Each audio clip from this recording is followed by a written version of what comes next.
Upcoming time में paper होने वाला है, ये पेपर उन लोगों के लिए बहुत ही ज़्यादा हेल्पफुल रहेगा। यहाँ पे आप देख सकते हैं, बात करेंगे नर्सिंग ऑफिसर क्वेश्चन पेपर की।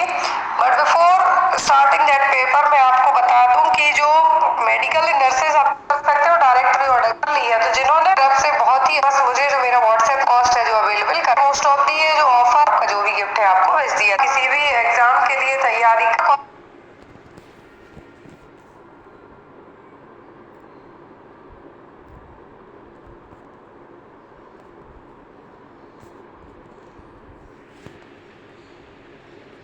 और एस्ट्रोटॉक ने अपना वादा back to YouTube channel medical nurses सब। यहाँ पे आपको स्क्रीन पे एक पेपर दिख रहा है, नर्सिंग ऑफिसर का क्वेश्चन पेपर है। तो जिनका अपकमिंग टाइम में पेपर होने वाला है, ये एडल्ट में रैम साइज स्केल यूज होती है इसका। नेक्स्ट है तो यहाँ पे क्वेश्चन है, फर्स्ट क्वेश्चन है आपको देखिए, हम यहाँ पे टोटल 100 क्वेश्चन सॉल्व करने वाले हैं। एनजीएस पेशेंट के लिए, सेडेशन वाले के लिए, अराउजल या फिर पेन के लिए रमसा स्केल, ये क्वेश्चन आपको जिनका रेलवे में एग्जाम है उनके लिए भी पूछा जा सकता है। तो जो रैमसा स्केल है ये यूज की जाती है सेडेशन लेवल चेक करने के लिए। रैमसा स्केल किसके लिए? सेडेशन के लिए है, जो चेक यूज की जाती है। रमसा स्केल का जो डेवलपमेंट रमसा जो साइंटिस्ट थे उन्होंने ही किया था 1974 में। स्पेशली इसका यूज एडल्ट्स में किया जाता है। याद रखें, सेडेशन में एडल्ट्स के लिए इसका यूज है जो किया जाएगा। पता करने के लिए यहाँ पर जो सेडेशन में क्या होता है, आप हाफ नींद और जो हाफ कॉन्शियस माइंड में रहेंगे वही यहाँ पे आपका चेक किया जाएगा। तो यहाँ पर आपको याद रखना है किसके लिए, एडल्ट में रैमसा स्केल यूज होती है। इसका इस्तेमाल है जो बच्चों में नहीं किया जाता है। Next one is all the following reflexes are present at birth except. तो at the time of birth सभी रिफ्लेक्स प्रेजेंट होते हैं किसी एक को छोड़कर। Moro reflex, sucking reflex, parachute reflex या फिर पाल्मर रिफ्लेक्स। तो यहाँ पर सभी रिफ्लेक्स कब प्रेजेंट होते हैं? जन्म के समय पर, लेकिन किसी एक को छोड़कर। आप लोग भी यहाँ पे मार्क कीजिए कि कौन सा रिफ्लेक्स है जो नहीं होगा। तो यहाँ पर जो मोरो, सकिंग मतलब जब बच्चा फीड करते हैं उस टाइम का, पामर, तो ये सब रहेंगे। लेकिन जो पैरासूट रिफ्लेक्स है जनरली बच्चों में डेवलप होता है कब? जब बच्चे पोस्टल रिफ्लेक्स के तौर पे भी आप इसको जान सकते हैं, जब बच्चे की उम्र आफ्टर द 8 मंथ से ज़्यादा की हो। तो यहाँ पे आप कह सकते हैं कि स्टार्ट कब होते हैं? 8 to 9 मंथ की उम्र के बाद। तो यहाँ पर eight the time of birth का पूछा है कि सब किसी एक को छोड़कर, तो क्या होगा? Parachute reflexes. Next one, parkland formula for fluid calculation in burn patient. एक और आपके लिए आज गुड न्यूज़ है कि जिनका भी नॉरसेट के लिए पेपर होने वाला है उनके लिए सभी नॉरसेट प्लस एम्स के पेपर हैं जो अवेलेबल हैं इतने कम अमाउंट में। तो यहाँ पे अमाउंट स्क्रीन पे आपको शो हो रहा है। इतने कम अमाउंट में आपको ऑल इंडिया एम्स के पेपर्स में भी आपको 15-16 से ज़्यादा पेपर्स होंगे। साथ में यहाँ पे आपको नॉरसेट का पेपर्स भी अवेलेबल होगा। तो जिनका भी अपकमिंग टाइम में पेपर होने वाला है आफ्टर 14 डेज बाद, तो उनके लिए पेपर बहुत हेल्पफुल होंगे। स्पेशली जो प्री लिखने वाले हों, प्री के बाद आपका मेंस का अलग से एग्जाम होता है, तो आपके लिए पेपर बहुत ही ज़्यादा हेल्पफुल होंगे। आप डायरेक्ट मेरे व्हाट्सएप नंबर पर कॉन्टैक्ट करके इन पेपर्स को ले सकते हैं। तो जो पार्कलैंड फॉर्मूला है किसके लिए इस्तेमाल किया जाता है? सबको पता है कि बर्न पेशेंट में यूज होता है, लेकिन यहाँ पर इसका जो कैलकुलेशन है वो क्या होगा करें? फर्स्ट में 4 ml इंटू BSA मतलब body surface area into weight, या फिर 3 ml, 2 ml या 1 ml। क्या यहाँ पर करेक्ट है जो होगा आपका? पार्कलैंड फॉर्मूला में जो फ्लूइड यहाँ पे क्या करना होता है? ट्रांसफ्यूज करना होता है। क्या है? जो फ्लूइड ट्रांसफ्यूज करना होता है पार्कलैंड फॉर्मूला में, तो यहाँ पे क्या होता है? 4 ml पर kg पर परसेंट। तो यहाँ पे क्या होगा आपका? 4 ml से स्टार्ट होता है, तो यहाँ पे आपका यही होगा। करेक्ट क्या होता है? 4 ml पर kg पर परसेंट। kg परसेंट, यहाँ पर कितने परसेंट बॉडी बर्न हुई है? जो TBSA, जो BSA है मतलब TBSA total body surface area. क्या है? टोटल बॉडी सरफेस एरिया, और यहाँ पर वेट, क्या है आपका वेट होगा। तो यहाँ पर आपका जो करेक्ट आंसर होगा वो क्या होगा, ऑप्शन नंबर फर्स्ट। तो रिंगर लैक्टेट यहाँ पर मोस्ट ऑफ दी केस में क्या किया जाता है, एडमिनिस्टर किया जाता है। पूछा जा सकता है RL 4 ml into percentage of body surface, यहाँ पे ऐड नहीं है, मैंने ऐड कर दिया। टोटल बॉडी परसेंटेज है जो यहाँ पर TB ऐसे भी लिख के आ सकता है, इंटू वेट। वेट किस में, किलोग्राम में पूछेंगे आपसे, किसमें, केजी में। तो यहाँ पे आपका फॉर्मूला क्या होगा, option number A. Next one, toxicity from which of the following medication may cause a client to see a green halo around स्लाइड। तो कौन सी मेडिकेशन लेने के बाद पेशेंट को ग्रीन हैलो, लाइट के चारों तरफ है जो हरा हरा देखने को मिलेगा, वो किस मेडिकेशन के साइड इफेक्ट से होगा। डिगॉक्सिन के, फ्रूसेमाइड, मेटोप्लोरोल या फिर एनाल्प्रिल, किसके कारण ये कंडीशन डेवलप हो सकती है, green halo around the lights. ये होगा जनरली किसके कारण, डिगॉक्सिन टॉक्सिसिटी के कारण। यदि डिगॉक्सिन जो कि डिजिटालिस एजेंट है, जब भी हार्ट रेट बिलो 60 हो, क्या हो, बिलो 60 हो, तो यहाँ पे डिगॉक्सिन नहीं देते हैं हम। पल्स रेट और हार्ट रेट कितनी हो, बिलो 60 है तो नहीं दी जाती है। अब यदि डिगॉक्सिन की टॉक्सिसिटी होती है तो रिंगिंग सेंसेशन कान में फील होगा आपको, आंखों से दिखाई नहीं देगा। तो यहाँ पर यदि आंखों से दिखाई भी दे रहा है तो ग्रीन हैलो जो लाइट के चारों तरफ दिखाई दे रहा है वो होगा किसके कारण, डिगॉक्सिन के कारण। Next one is which country share the longest border with India. तो कौन सा जो देश की बॉर्डर है भारत की बॉर्डर से सबसे लंबी दूरी तक शेयर करेगी, चाइना, बांग्लादेश, पाकिस्तान या फिर नेपाल। कौन से देश की बॉर्डर सबसे ज़्यादा लंबी है, तो वो है बांग्लादेश की। किसकी, बांग्लादेश की। नाउअडेज बांग्लादेश से यदि क्वेश्चन आपको आए तो वहाँ की जो प्रधानमंत्री है हसीना, वो अभी इंडिया आई हुई थी बीच में, तो वहाँ से जो भी उपद्रव वहाँ पे हुए उससे रिलेट करते क्वेश्चन आपको एक आध आ सकता है। Next one, all are features indicative physiological jaundice of a newborn except. Physiological jaundice के सभी लक्षण हैं किसी एक को छोड़कर। It appears before attaining hours of age, it fades by 7th day of life, it peaks by 3rd day of life, it appears attaining 24 hour of age. तो सब कुछ सही है किसी एक को छोड़कर। तो यहाँ पर जनरली जो फिजियोलॉजिकल जॉइंटिस क्या होगा, RBC, पहले तो मां के सर्कुलेशन से बच्चे को ब्लड की सप्लाई होती गई। जब बच्चा होता है तो जो RBC का इतने फास्ट तरीके से डिस्ट्रक्शन होता है उसी के कारण बच्चे को जॉइंटिस होता है। अब यहाँ पर जॉइंटिस जो फिजियोलॉजी, एक होता है पैथोलॉजिकल, मतलब इंटरनल कुछ प्रॉब्लम है बच्चे को उसके कारण, जो कि as soon as after birth के विजिबल हो जाएगा। लेकिन यहाँ पर यदि फिजियोलॉजिकल की बात करें हम, तो यहाँ पर 7वें दिन तो ये अपने आप चला जाएगा और बच्चे की उम्र के 24 घंटे के बाद ही ये देखने को मिलेगा, इनिशियल टाइम में नहीं होगा। 3rd डे में पीक पे पहुंचेगा, 7वें दिन या 10वें दिन तक ये अपने आप फेड अप हो जाएगा। लेकिन यहाँ पर before attaining hour of age, मतलब जन्म के पहले ही ये होते आ रहा है, मतलब जैसे ही बच्चा हुआ और हो गया, तो ये नहीं, ये होगा पैथोलॉजिकल के कारण। किसके कारण, तो ये होगा पैथोलॉजिकल के कारण। तो यहाँ पे आपका आंसर क्या होगा, option number A. Next question है आपको, when the patient vomits the most important nursing objective is to prevent. यदि पेशेंट वॉमिट कर रहा है तो यहाँ पर आपका नर्सिंग एक्शन है जो क्या होगा, rupture of suture line, metabolic alkalosis, dehydration या फिर एस्पिरेशन। क्या होगा यहाँ पर आपका, होगी वॉमिटिंग होगी या डायरिया वगैरह होगा। तो आपकी जो फर्स्ट ऑब्जेक्टिव क्या होता है कि हमें पेशेंट को डिहाइड्रेट होने से क्या करना है, प्रिवेंट करना है। किससे, डिहाइड्रेशन से यहाँ पे आपको प्रिवेंट करना है। आपकी फर्स्ट प्रायोरिटी क्या होनी चाहिए, डिहाइड्रेशन। नेक्स्ट है यहाँ पर response from receiver to sender. तो यहाँ पर आपका कम्युनिकेशन प्रोसेस से क्वेश्चन है कि जब कोई मैसेज आपका रिसीव कर ले, रिसीव करने के बाद आफ्टर दैट आप सेंडर जिसने आपको मैसेज भेजा है, लेट से मैंने आपको हेलो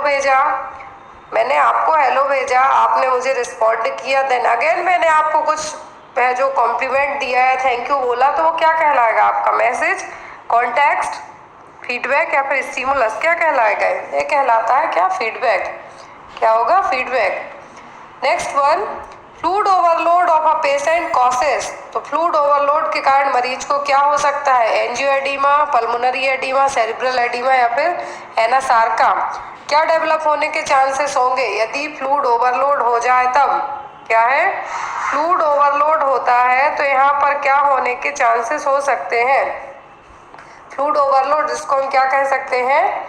हाइपरवोलेमिया। क्या कहेंगे? हाइपरवोलेमिया। तो यहाँ पर हाइपरवोलेमिया फ्लूइड ओवरलोड होता है तो पर्सन को पल्मोनरी एडिमा होने के चांसेस होंगे। किसके? पल्मोनरी एडिमा होने के चांसेस होंगे पर्सन के लिए, मतलब कि लंग्स में फ्लूइड भरना स्टार्ट हो सकता है। Next one, find the word for the given group of bird lion and tiger. तो यहाँ पर लायन और टाइगर दिए गए हैं। अब यहाँ पे इनके लिए एक वर्ड बताना है कि ये कार्निवोर है, इंसेक्टिवोर है, हर्बीवोर है कि ओमनिवोर है। क्या है? क्या है? और हम क्या है? इंसान क्या है? और ये यहाँ पर जो बताए गए हैं ये क्या है? तो ये यहाँ पर जो बताए गए हैं लायन और टाइगर, ये हरी घास फूस तो खाते नहीं है, सबको पता है। तो ये क्या कहलाएंगे? ये कहलाएंगे क्या? कार्निवोर, जो कि एनिमल्स को ही खाएंगे। कार्निवोर का मतलब होता है एनिमल्स को खाने वाले, वो क्या होंगे? कार्निवोर। इंसेक्टिवोर, जो इंसेक्ट वगैरह खाते हैं जैसे मेंढक वगैरह हो गए। अब यहाँ पर आता है हर्बीवोर। हर्बीवोर में आपका आ जाएगा रैबिट, गॉट, हॉर्स, काऊ, डियर, ये सब होंगे यदि पूछ ले आपको तो। ओमनिवोर में क्या होते हैं कि जो प्लांट्स भी खा लेंगे और एनिमल्स को भी खा लेंगे, जैसे फॉक्स हो गया, भालू हो गया आपका। तो ये क्या कहलाएंगे? कहलाएंगे ओमनिवोर। तो याद रखना आपको, इस तरीके के क्वेश्चन आपको स्पेशली रेलवे एग्जाम में आते हैं। तो यदि ओमनिवोर पूछे तो जो दोनों को खा लेंगे, घास फूस भी खा लेंगे और एनिमल्स को भी खा लेंगे।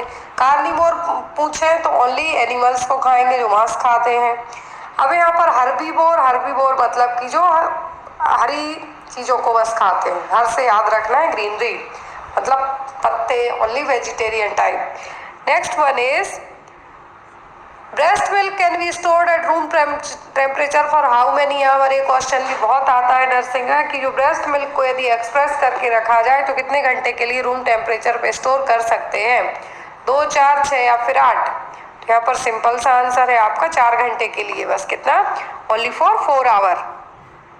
Next one, most common cause of postpartum haemorrhage, PPH का मेन रीजन क्या है? कई बार पढ़ा है हमने। और ये जो क्वेश्चन पेपर आप देख रहे हैं, यहाँ पर आपको नर्सिंग ऑफिसर का क्वेश्चन पेपर है। यहाँ से आपको पता चलेगा कि जिन लोग को लगता है कि नहीं ये क्वेश्चन एग्जाम में इतने ईजी आते हैं या नहीं आते हैं, तो मैं बता दूं कि इस तरीके के क्वेश्चन बहुत आते हैं एग्जाम में और ये ऑफिशियल पेपर ही है बिना किसी मॉडिफिकेशन के।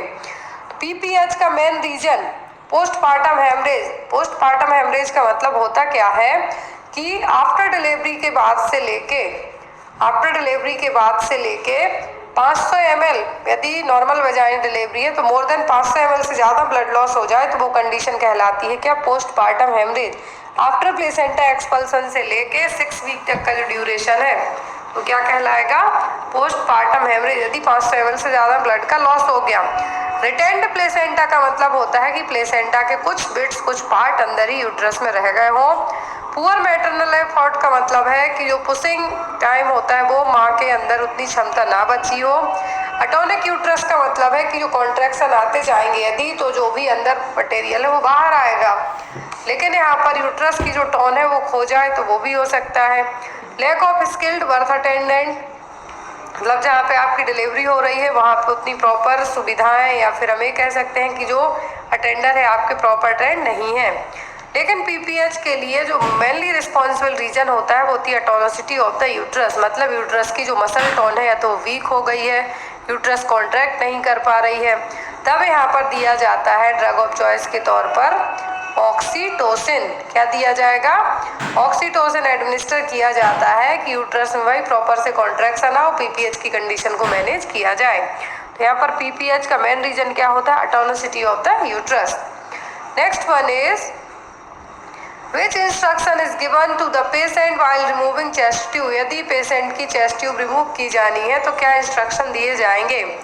Deep breath, exhale and bear down, hold breath, perform purse lip breathing, lie down calmly. क्या यहाँ पे किया जाएगा?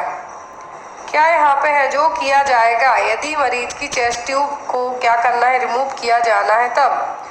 यदि किसी पेशेंट की चेस्ट ट्यूब को रिमूव किया जाना है तो यहाँ पे क्या किया जाएगा? आप लोग भी यहाँ पे मार्क कीजिए अपना आंसर।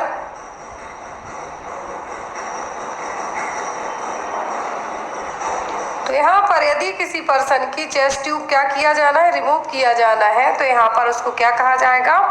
लंबी गहरी सांस लीजिए, एक्सेल कीजिए और बियर डाउन, तब रोक के रखिए। तो यहाँ पर एक क्या है, चेस्ट ट्यूब रिमूव करने के दौरान इंस्ट्रक्शन मरीज को दिए जाएंगे। अगले क्वेश्चन में आपको epidemiological triad includes which of the following factor. यहाँ पे आपको ऑप्शन में standardised rates, agent host environment, rate ratio proportion, incidence prevalence and trends of disease. क्या होगा यहाँ पे आपका आंसर? तो यहाँ पर आपका करेक्ट आंसर क्या होगा? Agent host environment. ये आपका ट्रायंगल हो गया एपिडेमियोलॉजिकल का, तो यहाँ पे आपका agent host and environment. Clear है, बहुत एग्जाम में आता है। Next one, guardian of the Indian constitution. तो भारत के जो कॉन्स्टिट्यूशन है इसके गार्जियन कौन है? ऑप्शन में है supreme court of India, high court, president of India, फिर प्राइम मिनिस्टर ऑफ इंडिया। कौन है यहाँ पर? तो होता है supreme court of India. Guardian of the Indian constitution को क्या कहा जाता है? Supreme court of India. Next one है यहाँ पर आपका साइकोलॉजी का क्वेश्चन कि किसने कहा था कि मैन है जो सोशल एनिमल है? Man is a social animal, who said so? Karl Marx, Aristotle, Plato या फिर कार्नेट? किसने कहा था ये? तो ये कहा था भाई एरिस्टोटल ने कि जो ह्यूमन है, मैन है, क्या है? सोशल एनिमल है। Next one, which is an example of objective data. तो ऑब्जेक्टिव डेटा का एग्जाम्पल यहाँ पर कौन सा है? Feeling of worry, discolouration of the skin, itching या फिर नोजिया। ऑब्जेक्टिव का मतलब होता है ऑब्जर्व कर रहे हैं आप जो भी चीज़ें, क्या है? ऑब्जर्व कर रहे हैं आप जो भी चीज़ें। तो जो चिंता हो रही है तो वो पेशेंट को होगी, वो बताएगा। खुजली होगी तो वो बताएगा। नोजिया हो रहा है मतलब feeling, vomiting kind of feel कर रहा है, तो वो ये चीज़ें बताएगा। वो आपको नहीं दिखेंगी, लेकिन स्किन का कलर जो बदल रहा है वो आप चीज़ ऑब्जर्व कर रहे हैं। So here is the correct answer is option number B, discolouration of the skin. Next one, palliative surgery is done. तो पैलिएटिव सर्जरी किसके लिए की जाती है? To improve self concept, to reduce the intensity of illness, to confirm the diagnosis या फिर to remove the diseases. किसके लिए किया जाएगा ये? तो ये होता है इंटेंसिटी ऑफ इलनेस को कम करने के लिए, सेल्फ कॉन्सेप्ट के लिए नहीं, ना डायग्नोस के लिए, ना डिसीज को रिमूव करने के लिए किया जाता है कि डिसीज की जो इंटेंसिटी है, किसी भी बीमारी की जो इंटेंसिटी है इलनेस की, उसको कम करना। Next one, which of the following is used for passive immunisation. तो यहाँ पे पैसिव इम्यूनाइजेशन के लिए क्या इस्तेमाल किया जाए? Killed vaccine, human and animal sera, toxoid या फिर लाइव एटेन्यूएटेड वैक्सीन। क्या यूज किया जाएगा? तो यहाँ पर पैसिव इम्यूनाइजेशन के लिए जो यूज होगा वो क्या होगा? Human and animal sera. क्या है? Human and animal sera. Next is the synonym of conceited is. तो यहाँ पर सिनोनिम्स क्या होगा कॉन्सिएटेड का? तो यहाँ पर आपको क्वेश्चन में, सॉरी एग्जाम में, स्पेशली रेलवे में एक क्वेश्चन आपको पूछे जा सकते हैं। तो यहाँ पर सिनोनिम्स का मतलब हिंदी में हम क्या कहते हैं? पर्यायवाची शब्द, मतलब इससे मिलता जुलता हुआ शब्द। तो यहाँ पर कॉन्सिएटेड क्या है? कॉन्सिएटेड का मतलब होता है एक प्राउड फील करना। क्या करना? जस्ट लाइक किसी भी चीज़ के ऊपर आपको गर्व होना, वो कहलाएगा यहाँ पर। तो यहाँ पे आपका आंसर क्या होगा? Proud, kind of proud feeling. Conceited का मतलब क्या होता है? Proud feeling. Next one, while instilling ear drops the ear canal of an adult is stunted by the putting the pinna। ये देखिए, कान में यदि मेडिकेशन आप डालते हैं तो उसको क्या कहा जाता है? इंस्टिलेशन। दो चीज़ें यहाँ पे याद रखना है, कान में मेडिकेशन डालने को क्या कहते हैं? उसको क्या कहेंगे हम? ड्रॉप डाल रहे हैं आप, ईयर ड्रॉप, उसको कहते हैं इंस्टिलेशन। अब यहाँ पर एडल्ट में कहा गया है कि मेडिकेशन जब आप इंस्टिल कर रहे हैं पिन्ना को किस तरीके से पकड़ेंगे, down and backward, up and backward, straight down या फिर स्ट्रेट बैक, किस तरीके से आप पिन्ना को होल्ड करेंगे। तो यदि जब भी बच्चों की बात करें, यहाँ पे देखिए चिल्ड्रंस में पूछे तो हमेशा आपको क्या कहना है, अप एंड बैक। क्या कहना है, बच्चों में कहें तो अप एंड बैक, यू भी याद रखें, simply up and back. Sorry, यदि बच्चों में बात कर रहे हैं तो आपको क्या कहना है, डाउन एंड बैक, पहले नीचे को खींचना है फिर ऊपर को खींचना है। लेकिन जब बड़ों में यदि आप मेडिकेशन इंस्टिल कर रहे हैं तब आपको क्या करना होगा, पहले up and then after the back.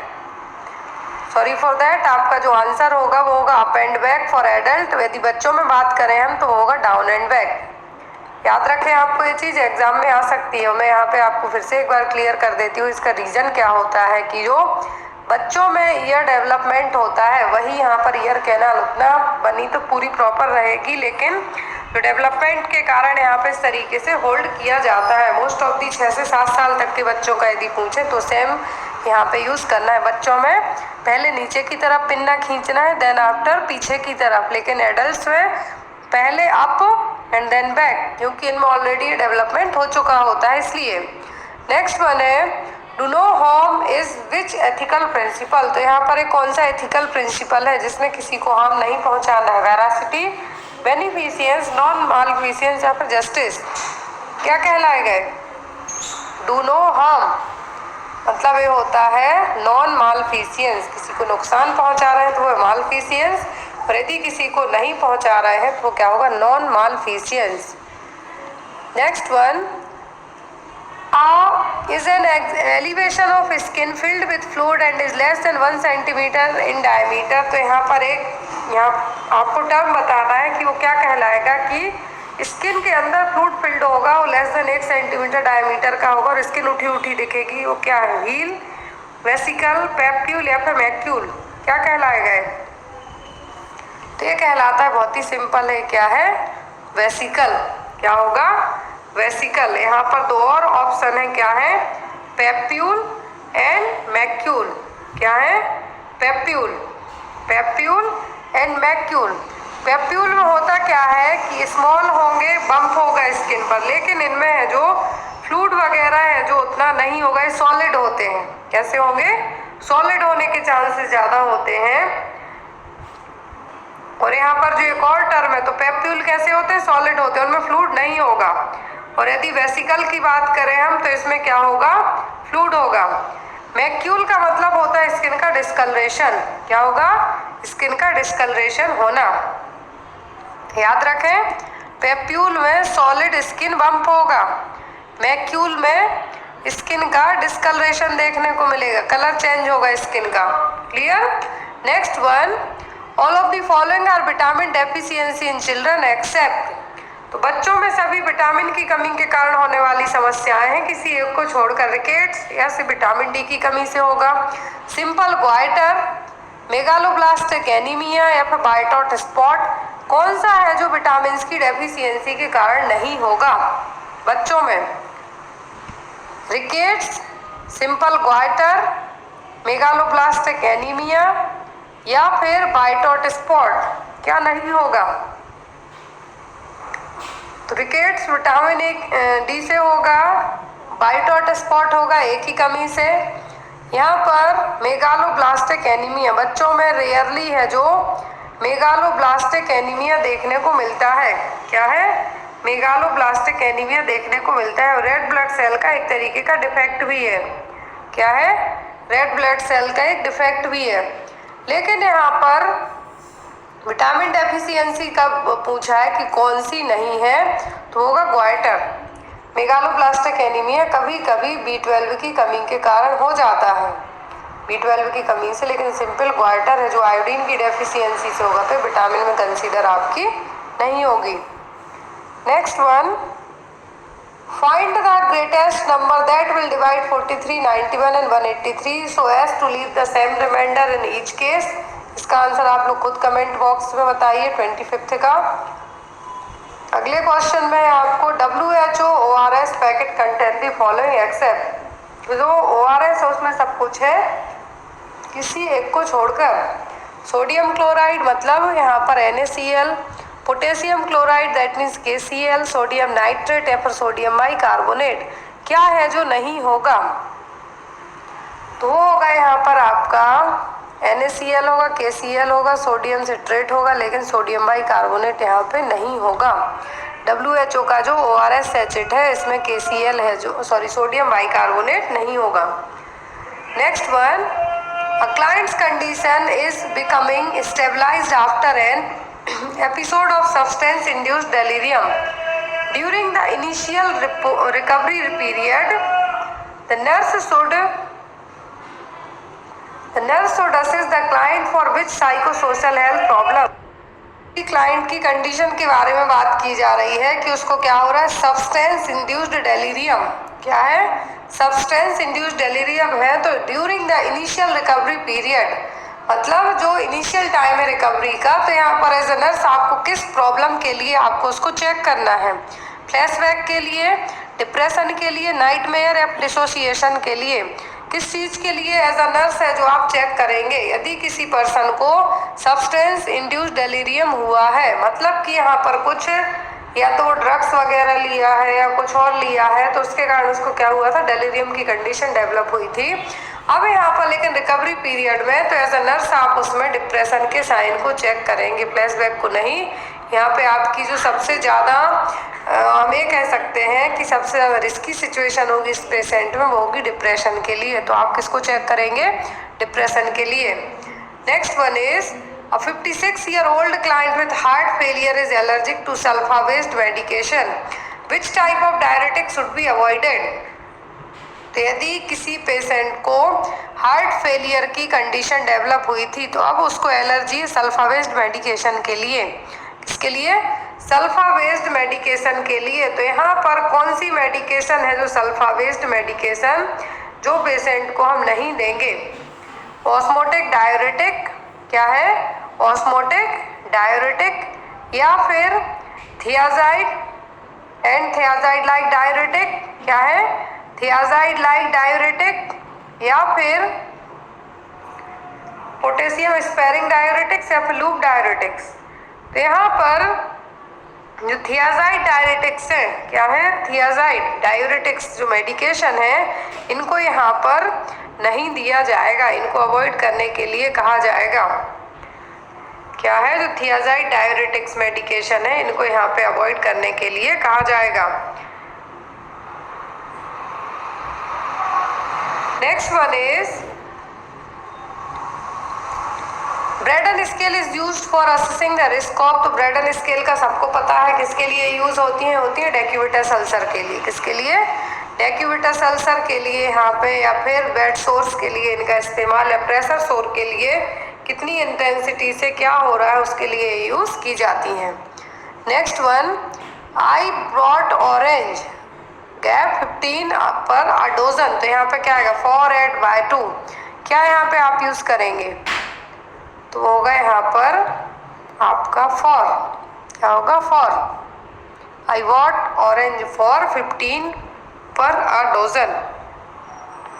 Next is when was the first round of pulse polio immunisation started. तो भारत में जो यहाँ पर ऑल वर्ल्ड की बात की गई है कि जो पहला पल्स पोलियो इम्यूनाइजेशन है कब शुरू हुआ था? दिसंबर 1994, दिसंबर 1995, जनवरी 1994 या फिर नवंबर 1996 में।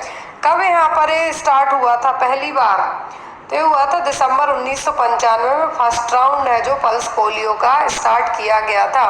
पल्स पोलियो इम्यूनाइजेशन प्रोग्राम का फर्स्ट पार्ट यदि पूछें तो कब से शुरू हुआ था? दिसंबर 1995 से। नेक्स्ट है यहाँ पर the common location for Crohn's disease. Crohn's disease में एक तरीके से इंटेस्टाइन में, लार्ज इंटेस्टाइन में पैचेस पड़ जाते हैं। अब यहाँ पर क्रॉन्स डिसीज में जो कॉमन पार्ट है वो क्या होगा? Terminal ileum, ascending colon, descending या फिर ट्रांसवर्स कोलोन। शुरुआत यहाँ पर होती है कहाँ से? और यहाँ पर सबसे ज़्यादा अफेक्टिंग पार्ट है तो यहाँ पे क्रॉन्स डिसीज में आपकी इंटेस्टाइन में एक तरीके से इन्फेक्शन होना, इन्फ्लामेशन होना, पैचेस पड़ना, वो है तो ये होता है टर्मिनल इलियम से। कहाँ से? टर्मिनल इलियम से। Next one, Which of the following terms applies to the tiny, blanched, slightly raised and arterioles found on the face, neck, arms and chest during the pregnancy? देखिए यहाँ पर कितना अच्छा question दिया गया है। यहाँ पर कहा है कि टाइनी मतलब बहुत छोटे छोटे, ब्लेंच्ड, स्लाइटली रेस्ड एंड आर्ट्रियोल्स हो रहे हैं जो फेस पर, नेक पर, आर्म्स पर और चेस्ट पर हो रहे हैं। कब? During the pregnancies. तो ये क्या कहलाएंगे? इनके लिए यहाँ पर क्या वर्ड यूज किया जाएगा? ये कहलाते हैं जनरली टेलेंजिएक्टेसिस। यहाँ पे आपके स्टीरिया ग्रेविडेरम नहीं है, ये है आपके टेलेंजिएक्टेसिस। आपने देखा होगा कि स्किन पे कभी कभी जब ज़्यादा वेस्कुलराइजेशन होगा और ये रेयरली होते हैं, क्या है, रेयरली देखने को मिलेंगे। एक तरीके से रेड आपको स्पॉट हम यहाँ पे नहीं कह सकते हैं, यहाँ पर हम इनको टेलेंजियाइटिस के लिए क्या कह सकते हैं कि स्मॉल वेसल्स का एक तरीके से डायलेट होने के कारण यहाँ पर रेड टाइप से देखना वो कहलाएगा। नेक्स्ट है यहाँ पे आपका what is the amount of sodium present in 9% normal saline. तो यहाँ पर आपका जो 9% नॉर्मल सलाइन में कितना सोडियम होगा? 154 MEQ पर लीटर, 90 MEQ पर लीटर, 100 MEQ पर लीटर, 9 MEQ पर लीटर, कितना होगा? तो होता है 154 MEQ पर लीटर। कितना? 154 MEQ पर लीटर। नेक्स्ट वन है यहाँ पर A and B are the parents of C but C is not the daughter of A who is C and A। तो यहाँ पर A और B के पेरेंट्स कौन है? C, लेकिन C है जो डॉटर नहीं है A की, तो C और A कौन है? ग्रैंडसन, सन, ब्रदर या फिर अंकल, क्या कहलाएंगे? तो इसमें अकॉर्डिंग टू मेरे तो सन होगा, लेकिन आप लोग इसको एक बार चेक कर लेना। Next one, which of the following adverse effect that is associated with magnesium sulphate therapy? MgSO4 therapy दी जा रही है तो उसके साइड इफेक्ट क्या हो सकते हैं? एनीमिया होगा, यूरिन आउटपुट कम होगी, हाइपर रिफ्लेक्सिया होगा या फिर इंक्रीज रेस्पिरेटरी रेट होगी। क्या देखने को मिलेगा? तो MgSO4 के कारण है जो यूरिन आउटपुट है जो कम हो सकती है, क्या होगी? कम हो सकती है। इसीलिए इसको हमें एडवर्स इफेक्ट के तौर पर, साइड इफेक्ट के तौर पर, एडवर्स इफेक्ट के तौर पर MgSO4 के जो साइड इफेक्ट हैं वो क्या होंगे यहाँ पर? Decreased urine output. Aldehyde test for Napier is used for. तो एल्डिहाइड टेस्ट ऑफ नेपियर किसके लिए होगा? काला अजहर, मीजल्स, डेंगू या डिप्थीरिया के लिए। तो डिप्थीरिया के लिए तो कौन सा टेस्ट होता है? सिक टेस्ट होता है। डेंगू के लिए डायरेक्ट ब्लड कल्चर टेस्ट किया जाएगा। काला अजहर के लिए किसके लिए स्पेसिफिक टेस्ट है? ये काला अजहर के लिए। Next one, waste from laboratory culture and specimen of micro organism are discarded in. तो जो लैब कल्चर की जो स्पेसिमेन है वो माइक्रो ऑर्गेनिज्म है, किस में डिस्कार्ड किए जाएंगे? रेड, येलो, ब्लू या फिर ब्लैक में? किस में इनको डिस्कार्ड करते हैं? येलो में। लैब में कौन से कल्चर होंगे? या तो यूरिन होगा या आपका ब्लड सैंपल लिए गए होंगे, तो वो सब स्पेसिमेन किस में डिस्कार्ड करेंगे? येलो में। नेक्स्ट है नेग्री बॉडीज। बहुत ही सिंपल सा क्वेश्चन है, नेग्री बॉडीज किस में पाई जाती हैं? रेबीज, HIV, ट्यूबरक्लोसिस या फिर हर्पीज में? तो ये होती है रेबीज बॉडी। रेबीज में, किस में? रेबीज में। जब सेंट्रल नर्वस सिस्टम में है, जो सेंट्रल नर्वस सिस्टम अफेक्ट होता है मेनली किस में? रेबीज में। और रेबीज कैसे होता है? इन्फेक्टेड डॉग या कैट के बाइट करने के कारण। यहाँ पर इसका एक क्लासिकल सिम्टम होता है हाइड्रोफोबिया। रेबीज वालों को पानी से बहुत डर लगता है। यहाँ पर हाइड्रोफोबिया का मतलब वही है। तो नेग्री बॉडीज किस में देखने को मिलती है? रेबीज में। नेक्स्ट है यहाँ पर आपको फिल इन द ब्लैंक्स है।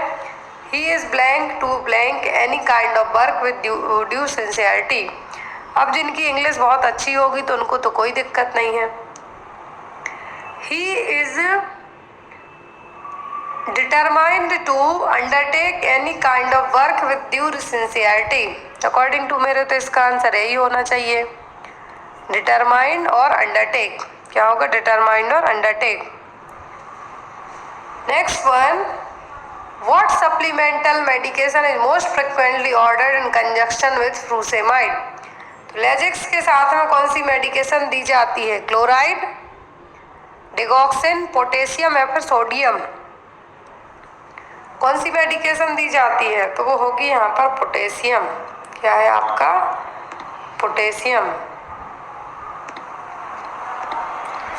Next one, which of the following sound will be heard during the first phase of Korsakoff sound? तो जो Korsakoff sound है, तो पहला साउंड कौन सा होता है? डिसअपियरेंस ऑफ साउंड, फेंट क्लियर टैपिंग साउंड, मरमर और स्विशिंग साउंड, या फिर सॉफ्ट मफलिंग साउंड? क्या होगा यहाँ पर? तो जो Korsakoff sound, first phase of Korsakoff sound होगा फेंट क्लियर टैपिंग साउंड। कौन सा? फेंट एंड क्लियर टैपिंग साउंड, जब टैप कर रहे हैं उस दौरान। नेक्स्ट है यहाँ पर आपको, which point should nurse emphasise while giving discharge teaching for a client who has undergone stapedectomy for otosclerosis? Otosclerosis की कंडीशन में होता क्या है कि जो एंडोलिम्फेटिक फ्लूइड है वो क्या होता है? हाई हो जाता है। अब स्टेपेक्टोमी की जा रही है, तो यहाँ पर पेशेंट को क्या समझाया जाएगा? Ringing in the ears is common after surgery. Vertigo and dizziness are common. Hearing should return immediately after surgery, या फिर excessive drainage is common after the surgery. क्या यहाँ पे आप अपने पेशेंट को एक्सप्लेन करेंगे? हियरिंग है इमीडिएटली आफ्टर सर्जरी के तो नहीं, थोड़ा सा वेट किया जाएगा। ड्रेनेज तो होना ही नहीं चाहिए ज़्यादा, क्योंकि इसीलिए स्टेपेक्टोमी की जा रही है। यहाँ पर वर्टिगो और डिजीनेस है जो कॉमन है यहाँ पर, थोड़ी है जो यहाँ पे हो सकती है। क्या? वर्टिगो और dizziness. Next one, copious amount of frothy greenish vaginal discharge would be a symptom of which of the following condition? ये क्वेश्चन अभी ESIC UPSC एग्जाम में नर्सिंग में पूछा गया था। वहाँ पे वाइट सा इसी तरीके से मिलता जुलता क्वेश्चन था, तो यहाँ पर आपका आंसर क्या होगा? क्या है? Copious amount of frothy greenish vaginal discharge. क्या है? ग्रीनिश वेजाइनल डिस्चार्ज किसका सिम्टम है? कैंडिडियासिस का, गार्डनर ला वेजिनाइलिस, या फिर वेजाइनाइटिस, गोनोरिया, या फिर ट्राइकोमोनियासिस का।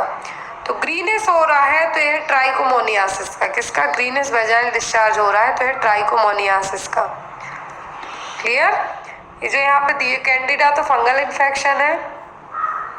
Next one, Indira Awas Yojana is mean for which population? तो जो इंदिरा आवास योजना आई थी किस तरीके की जनता के लिए थी? सेमी अर्बन, रूरल, अर्बन, या फिर अर्बन रूरल? किसके लिए थी इंदिरा आवास योजना? तो इंदिरा आवास की योजना स्टार्ट की गई थी रूरल पॉपुलेशन के लिए। किसके लिए? रूरल पॉपुलेशन के लिए। Next one, which committee is known as health survey and planning committee? तो कौन सी कमिटी को हेल्थ सर्वे और प्लानिंग कमेटी के नाम से जाना जाता है? मुदलियार, भोर, करतार सिंह कमेटी, या फिर श्रीवास्तव? ये सभी टाइप की कमेटी एग्जाम में आती है। स्पेशली जो 4 तो दी गई हैं, इनमें से एक ना एक तो आती ही आती है। तो वो हो गई यहाँ पर मुदलियार कमेटी, जिसको हेल्थ सर्वे और health survey and planning committee क्या है? Mudaliar. Health survey and development committee होती है भोर। याद रखें, यहाँ पे प्लानिंग पूछा है तो वो क्या होगी आपकी? मुदलियार कमेटी।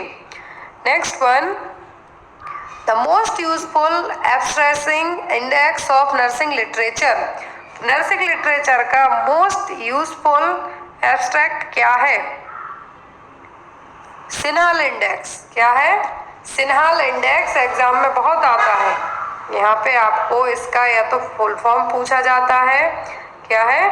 सिन्हाल इंडेक्स का, या फिर फुल फॉर्म की जगह आपको क्या पूछ सकते हैं? इसका यूज पूछ सकते हैं। तो एब्स्ट्रैक्ट इंडेक्स नर्सिंग में क्या है? CINAHL index. Cumulative index to nursing and allied health. क्या है? Cumulative index to nursing and allied health. Next है आपको question, injection anti D should be given to the RH negative mother following RH positive delivery within? तो यहाँ पर blood mix up ना हो इसके लिए एंटी डी जो दिया जाएगा RH नेगेटिव मदर को, यदि RH पॉजिटिव बच्चे को जन्म दिया है तो कितने घंटों के अंदर? तो ये दिया जाता है विदिन 72 घंटों के अंदर। कितने? विदिन 72 घंटों के अंदर। तो मैं बता दूं कि जो भी लोग बुक ऑर्डर करना चाह रहे हैं फ्लिपकार्ट से बुक ऑर्डर कर सकते हैं। अभी बुक पर आपको बम्पर डिस्काउंट भी चल रहा है और जो भी लोग बुक ऑर्डर करते हैं फ्लिपकार्ट पर उनको मेरी तरफ से एक और गिफ्ट अवेलेबल है। जिनका भी एग्ज़ाम है अपकमिंग टाइम में उनके लिए बहुत सारे फ्री ऑफ कॉस्ट नोट्स हैं जो प्रोवाइड किए जाएंगे। जो भी लोग रेटिंग देते हैं स्पेशली उनके लिए आपको करना कुछ नहीं है। यदि आपने फ्लिपकार्ट से बुक ऑर्डर की है मेडिकल एंड नर्सेज अप की तो आप वहाँ पर आफ्टर दैट बुक रीड कीजिए। जब आपके पास डिलीवरी हो जाए बुक आपको अच्छी लगती है तो आप रेटिंग दीजिए। और जो भी लोग रेटिंग देते हैं उनके लिए फ्री ऑफ कॉस्ट है जो नोट्स प्रोवाइड कराए जाएंगे अपकमिंग एग्जाम के लिए। चलिए नेक्स्ट क्वेश्चन है यहाँ पर आपको, rice water stool is the typical sign of. तो राइस वाटर स्टूल किसका टिपिकल साइन है? और जो भी लोग एम्स का एग्जाम दे रहे हैं तो मैंने आपको बताया कि all India AIIMS plus NORCET के पेपर आपको ओनली 50 रुपीज़ में अवेलेबल है। आप डायरेक्ट मेरे व्हाट्सएप नंबर पर कांटेक्ट करके पेपर्स परचेस कर सकते हैं। राइस वाटर स्टूल किसका टिपिकल साइन है? कोलेरा का, हेपेटाइटिस ए का, हेपेटाइटिस बी का या फिर डिसेंट्री का? किसका होगा? राइस वाटर स्टूल किसका साइन है? कोलेरा का। हेपेटाइटिस ए का ट्रांसमिशन पूछे यदि तो, और कोलेरा का भी, तो क्या हो? तो कोलेरा का तो होता है गंदा खाना पीना, हेपेटाइटिस ए और ई का होता है फीको ओरल रूट, हेपेटाइटिस बी माँ से बच्चे में जा सकता है, निडल प्रिक इंजरी से जा सकता है या ब्लड ट्रांसफ्यूजन से जा सकता है। Question number 50, in grammar the sentence the sun rises in the east is. तो यहाँ पर एक सेंटेंस दिया हुआ है, यहाँ पे आपको बताना है सेंटेंस कौन सा है। Present continuous tense, simple present tense, past continuous tense या फिर सिंपल पास्ट टेंस। क्योंकि जो लोग यहाँ पर अपकमिंग आरआरबी एग्जाम दे रहे हैं मैं उनको बता दूँ आपको नर्सिंग 70% बाकी 30 जो नॉन नर्सिंग है इसी तरीके से आप क्वेश्चन है जो थोड़े थोड़े भी कवर करेंगे तो आपके कवर हो जाएंगे। तो यहाँ पे कौन सा टेंस है? Sun rises in the east. देखिए सिंपल टेंस है बिल्कुल। राइजिंग होता तो आप यहाँ पे क्या बोल देते? कंटिन्यूअस, मतलब चलते जा रहा है, लेकिन ये सिंपल सा है तो क्या है? Simple present tense. पास्ट नहीं है क्योंकि अभी रिसेंट की बात हो रही है। Next one is Which among the following gas was responsible for the Bhopal gas tragedy? ये देखिए यहाँ पर भोपाल गैस त्रासदी हुई थी कब? जो भोपाल में जो त्रासदी हुई थी वहाँ पर मिथाइल आइसोसाइनाइड गैस का डिजास्टर हुआ था। क्या हुआ था? मिथाइल आइसोसाइनाइड गैस का जो डिजास्टर हुआ था जिसके कारण अभी भी उस टाइम पे 4000 से लेके 8000 लोगों का तक क्या हुआ था? डेथ हुई थी। 4000 से लेके 8000 लोगों की तक डेथ हो गई थी। और ये त्रासदी कब हुई थी? 3 दिसंबर 1984 को। और जो लोग उस एरिया में भोपाल के जो मध्य प्रदेश का भोपाल शहर है वहाँ पर अभी भी जो उस एरिया में लोग रहते हैं वहाँ जो बच्चे अभी भी होते हैं उनको कुछ ना कुछ कंजेनाइटल डिफेक्ट है जो डेवलपमेंट देखने को मिलता है। तो यहाँ पर यदि आपसे पूछे कब हुआ था भोपाल गैस त्रासदी तो वो हुई थी भोपाल गैस ट्रेजिडी 3 दिसंबर 1984 को। 3 दिसंबर 1984 गैस पूछे तो वो थी MIC गैस और मिथाइल आइसोसाइनाइड गैस। क्या थी? मिथाइल आइसोसाइनाइड गैस यहाँ पर इसका रिसाव हुआ था जिसके कारण मोर देन 8000 लोगों की तक जान चली गई थी। और अभी भी वहाँ पर कुछ ना कुछ लोगों के लिए बीमारी है जो सामना करना पड़ता है। Next one, Which among the following drug cause grey baby syndrome? ये क्वेश्चन ने भी हमने कई बार पढ़ा है।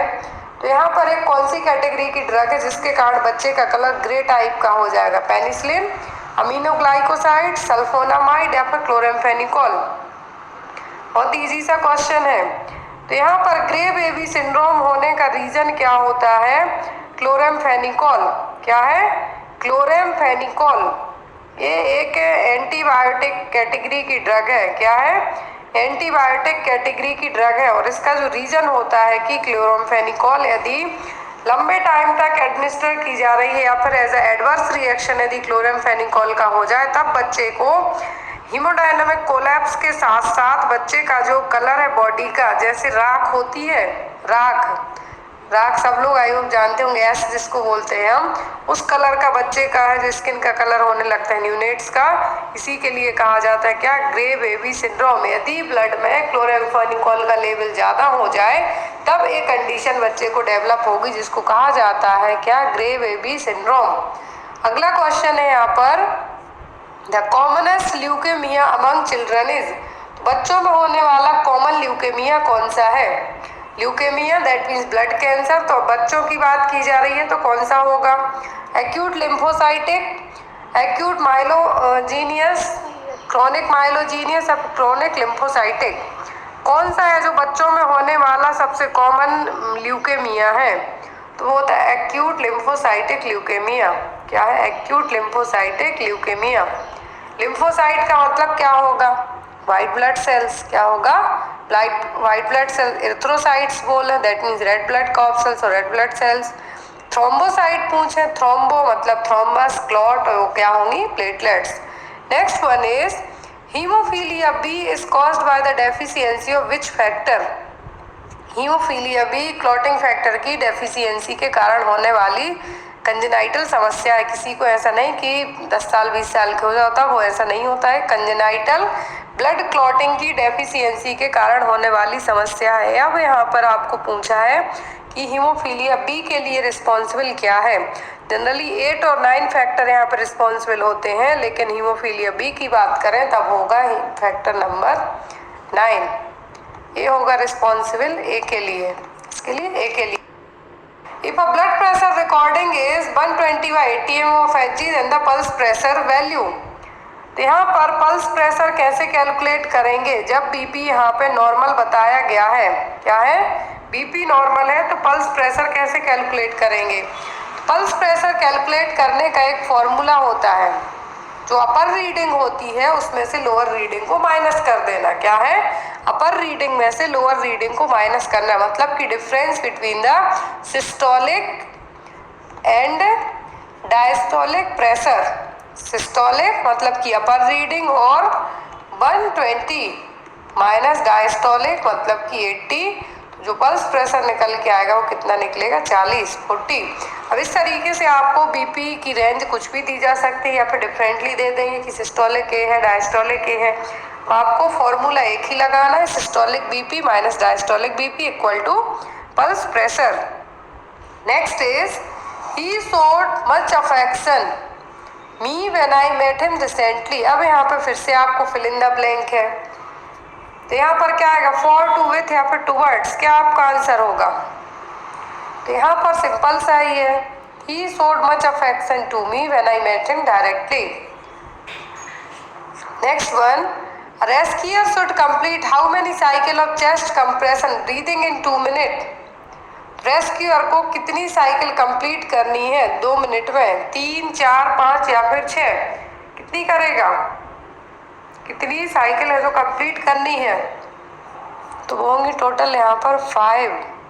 कितनी होंगी? 5। नेक्स्ट है जीरो इंसिडेंस। जीरो इंसिडेंस का मतलब क्या होगा भाई? Elimination of disease, eradication of disease, elimination of infection या फिर एरेडिकेशन ऑफ इन्फेक्शन। तो यहाँ पर जीरो इंसिडेंस का मतलब है कि कोई भी डिसीज को एलिमिनेट कर देना।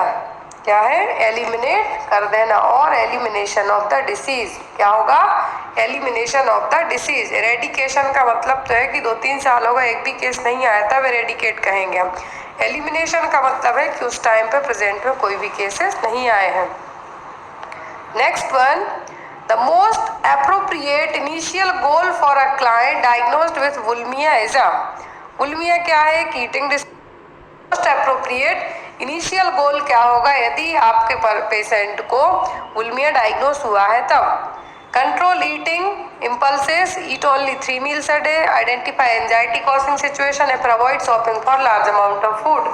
क्या आप यहाँ पे है जो फाइंड आउट करेंगे? तो वुल्मिया की कंडीशन तो ऐसा तो है नहीं कि किसी को चलते फिरते प्रॉब्लम हो जाए। एक तरीके से एंजाइटी, डर या स्ट्रेस के कारण आपने देखा होगा स्ट्रेस ईटिंग, आपने नाम सुना होगा नॉर्मल। वुल्मिया सबको पता नहीं होता है। स्ट्रेस में बहुत सारे लोग मूवीज वगैरह में तो आपने खुद देखा होगा केक उठा के खाने लगते, पेस्ट्री खाने लगते हैं। बट वुल्मिया नर्वोसा की कंडीशन में क्या होगा कि पर्सन एंजाइटी के कारण खाएगा। लेकिन यहाँ पे आपका एक्शन पूछा है तो वो होगा कि आपको पता करना है सिचुएशन कब उसको इस तरीके से एंजाइटी हो रही है कि वो ये खाना पीना स्टार्ट कर देता है। तो एज अ नर्स आपको उसको 3 meals per day, eating impulses ये सब बताएंगे, लेकिन आपका जो इनिशियल गोल होगा स्टार्टिंग में, पहले तो जड़ पता करेंगे कि ये जो अचानक से इतना ज़्यादा वाइन ईटिंग क्यों कर रहे हैं, मतलब पहले आपको रूट कॉज पता होना चाहिए। नेक्स्ट वन है butterfly rashes is a classic symptom of butterfly rashes भी हमने बहुत पढ़े हैं। किसमें देखने को मिलेंगे? पैगेट्स, रूमेटॉइड, ऑस्टियोसार्कोमा या फिर लूपस एरिथ्रोमेटस। तो बटरफ्लाई रेसेस का मतलब है दोनों चीक्स के इधर नोज के ऊपर, नेजल ब्रिज पे, फोरहेड पे, मोस्ट ऑफ दी दोनों चीक्स और नेजल ब्रिज पर है जो रेड कलर के रेसेस आने लगते हैं और ये होते हैं सीरस लूपस एरिथ्रोमेटस में। यहाँ पे आपका आंसर क्या होगा? ऑप्शन नंबर डी, एसएलई भी आप यहाँ पे इसको कह सकते हैं, लूपस एरिथ्रोमेटस या फिर SLE. Next one, which of the following is the smallest unit of data in a computer. एक क्वेश्चन भी आई थिंक राजस्थान एग्जाम में पूछा जा चुका है कि कंप्यूटर की सबसे छोटी इकाई क्या है? बिट, केबी, बाइट या फिर निबल? क्या है सबसे छोटी? तो होती है बिट। क्या है? बिट, या जिसको आप बाइट भी, बिट है, then after bite. Next one, for a client in labor who is receiving pitocin by IV infusion to stimulate uterine contraction, which assessment finding would indicate the infusion needs to be discontinued? यदि Pitocin दिया जा रहा है किसी labour वाले client को uterine contraction को stimulate करने के लिए, किसके लिए? यूट्राइन कॉन्ट्रैक्शन को स्टिमुलेट करने के लिए यदि किसी क्लाइंट को पिटोसिन मतलब कि ऑक्सीटोसिन दिया जा रहा है तो आपका कौन सा असेसमेंट बताएगा कि जो आईवी रूट के थ्रू पिटोसिन दिया जा रहा है उसको हमें तुरंतली स्टॉप करना है? Need discontinue. Increase urine output, adequate resting tone of the uterus, foetal heart rate of 90 beat per minute, 3 contraction occurring within 10 minutes period. कब आपको तुरंत स्टॉप करना है? तो आईवी पिटोसिन आप दे रहे हैं तो यहाँ पर बच्चे की जो फीटल हार्ट रेट है 90 बीट पर मिनट आ रही है तो इसको आपको तुरंत स्टॉप करना है। बच्चे कोई रेस्पिरेटरी आरडीएस की कंडीशन भी डेवलप हो सकती है, एज ए साइड इफेक्ट के तौर पे आप मान सकते हैं। तो यहाँ पर क्या है? यहाँ पे आपको कब स्टॉप करना है? जब बच्चे की जो फीटल हार्ट रेट है, क्या है? फीटल हार्ट रेट है जो यहाँ पे क्या हो जाए? फीटल हार्ट रेट और रेस्पिरेटरी डिस्ट्रेस सिंड्रोम की समस्या डेवलप होने लगे, मतलब 90 से भी कम चली जाए पर मिनट से भी एफएचआर, तो हमें क्या करना है उस टाइम पे? पिटोसिन को इमीडिएटली स्टॉप करना होगा। Next one, which of the following condition is common pregnant women in the second trimester of pregnancy. तो जो प्रेगनेंसी की दूसरी तिमाही है, मतलब कि सेकंड ट्राइमेस्टर है, तो यहाँ पर सेकंड ट्राइमेस्टर में क्या है जो कॉमन देखने को मिलेगा? Metabolic alkalosis, respiratory acidosis, mastitis या फिर फिजियोलॉजिक एनीमिया। बहुत ही सिंपल क्वेश्चन है। सेकंड ट्राइमेस्टर में सबसे ज़्यादा देखने को मिलता है फिजियोलॉजिकल एनीमिया। क्या है? Physiological anaemia. Next one, the primary critical observation for Apgar scoring. तो अपगार स्कोर में जो हम 5 चीज़ें चेक करते हैं तो प्राइमरी क्रिटिकल ऑब्जर्वेशन क्या है?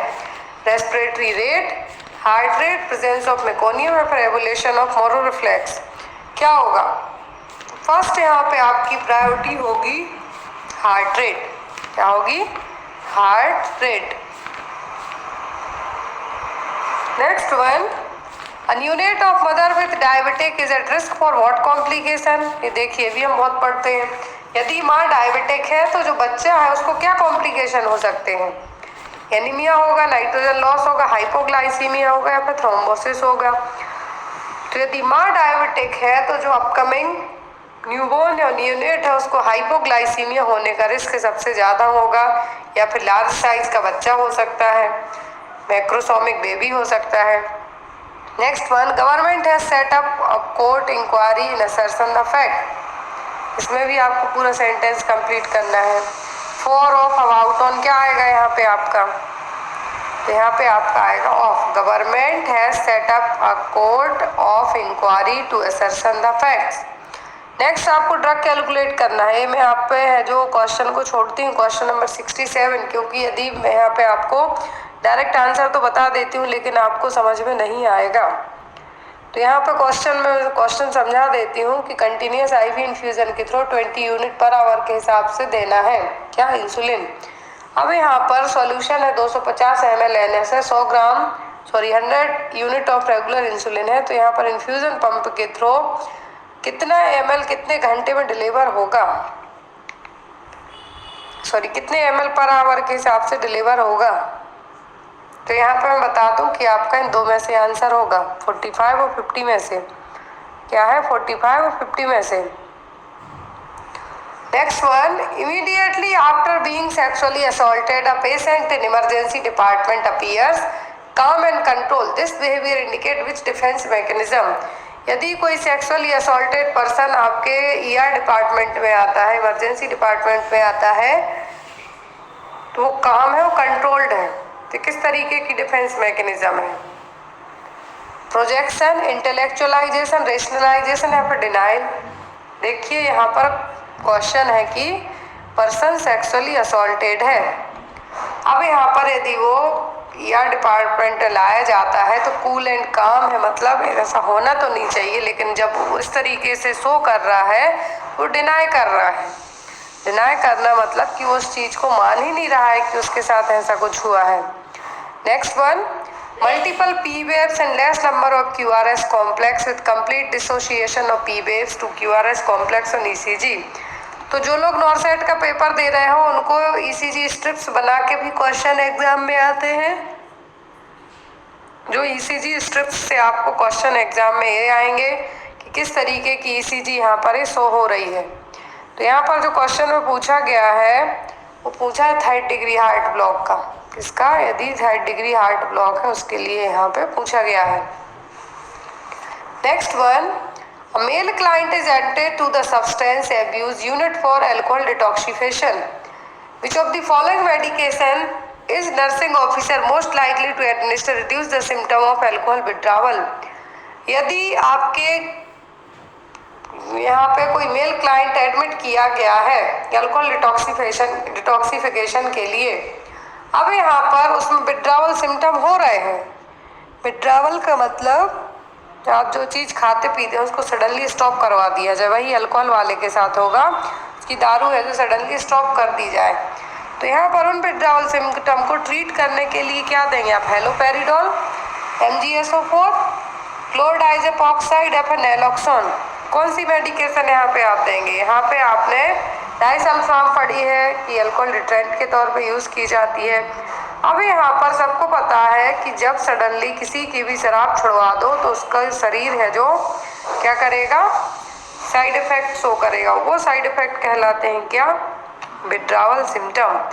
अब यहाँ पर जो क्लोरडाइजेपॉक्साइड है ये एंजाइटी को ट्रीट करने वाली ड्रग है। किसको? एंजाइटी को ट्रीट करने वाली ड्रग है। साथ ही साथ इसका इस्तेमाल अल्कोहल विड्रावल सिम्टम को ट्रीट करने में भी किया जाता है और एक FDA अप्रूव्ड ड्रग है।